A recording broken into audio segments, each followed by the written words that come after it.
நம்ம எண்ணங்கள் நல்லா இருந்தாதான் நம்ம செயல்கள் நல்லா இருக்கு. நம்ம செயல்கள் நல்லா இருந்தாதான் நம்ம வாழ்க்கை நல்லா இருக்கு.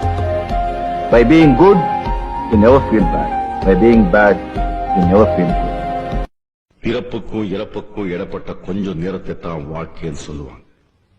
அந்த கொஞ்ச நேரத்துல ஒருத்தருக்கு ஒருத்தர் துரோகம் செய்யாம, கெடுதல் எண்ணாம, நானு என்று நினைக்காம கூட சேர்ந்து ஒன்னா சந்தோஷமா வாழ்றதுதான் வாழ்க்கை. அப்படி வாழ்றவன் தான் உண்மையான மனுஷன். ஒன்னு சொல்றேன், நல்லா தெரிஞ்சுக்கோ. நல்லவங்களை ஆண்டவன் சோதிப்பான், கைவிட மாட்டான். கெட்டவங்களுக்கு ஆண்டவன் நிறைய கொடுப்பான், ஆனா கை விட்டுடுவான். எத்தனை தடவை சொல்லிருக்கேன், கிடைக்கிறது கிடைக்காம இருக்காது, கிடைக்காம இருக்கிறது. ஆண்டவன் எல்லாருக்கும் எல்லாத்தையும் கொடுத்துட மாட்டான். ஏதாவது ஒரு குறை வைக்கிறான். குறைய வைக்கலன்னா நம்ம ஆண்டவனே மறந்துடும். சித்தப்பா, வாழ்க்கையில ஒண்ணு மட்டும் ஞாபகம் வச்சுங்க, கஷ்டப்படாம எதுவும் கிடைக்காது. கஷ்டப்படாம கிடைக்கிறது என்னைக்குமே நிலைக்காது.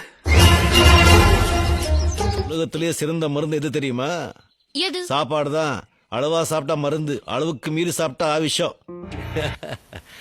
கண்ணா, பண்ணிங்க தான் கூட்டமா வரும்.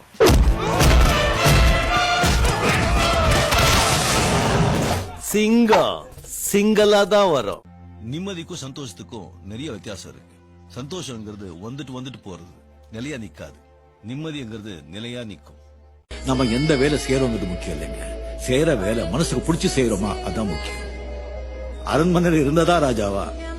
எங்க இருந்தாலும் சந்தோஷமா இருந்து இல்லாதவங்களுக்கு இருக்கிறத கொடுக்கறவங்க எல்லாருமே ராஜா தான். கடவுள்னா யாரு? நம்மளெல்லாம் படைச்சவர். என்ன படைச்சவர்? டாக்டர் வசீகர். கடவுள் இருக்கார். ரொம்ப தூரம் போயிட்டேன், ஃபுல்லா முடிச்சிட்டு தான் திரும்பி வர முடியும்.